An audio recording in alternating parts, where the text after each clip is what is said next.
yang sama tahun lalu 345 triliun.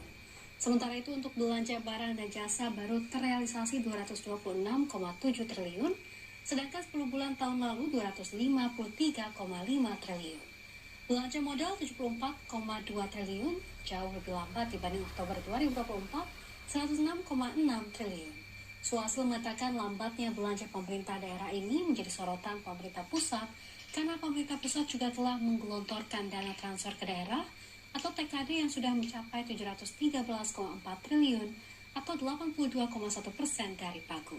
Lambatnya belanja Pemda inilah yang menurut Suhasil membuat tumpukan dana menganggur Pemda di perbankan, hingga membuat pencatatannya makin tinggi.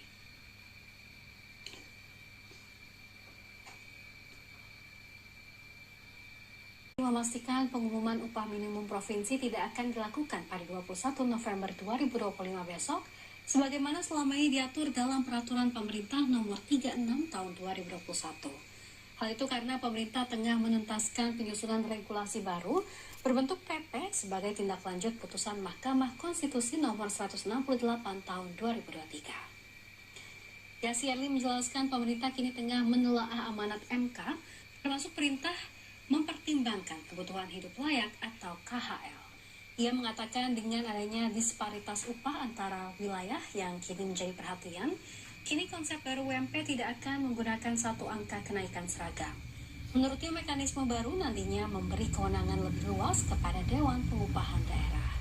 Dengan format PP baru yang tengah digodok, ia menekankan pemerintah tidak lagi terikat pada ketentuan tanggal penetapan UMP seperti dalam PP 36 2021 yang harus diumumkan selambatnya 21 November.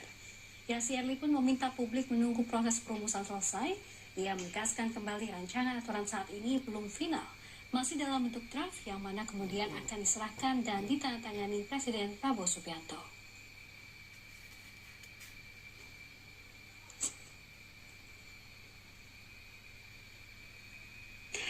PT Taspen Persero menerima penyerahan barang rampasan negara berupa unit penyertaan reksadana Insight Tunas Bangsa Balance Fund 2 atau INEX G2 dari Komisi Pemberantasan Korupsi di Gedung Merah Putih KPK Jakarta pada hari Kamis ini. Deputi Bidang Penindakan dan Eksekusi KPK Asep Guntur Rahayu mengatakan, penyerahan ini merupakan bagian dari proses pemulihan kerugian negara atas perkara korupsi investasi reksadana yang merugikan Taspen. Adapun putusan Pengadilan Negeri Jakarta Pusat menetapkan barang bukti berupa unit penyertaan reksadana Insight Tunas Bangsa dengan jumlah 996 juta unit. Nilai tersebut turut diperhitungkan sebagai bagian dari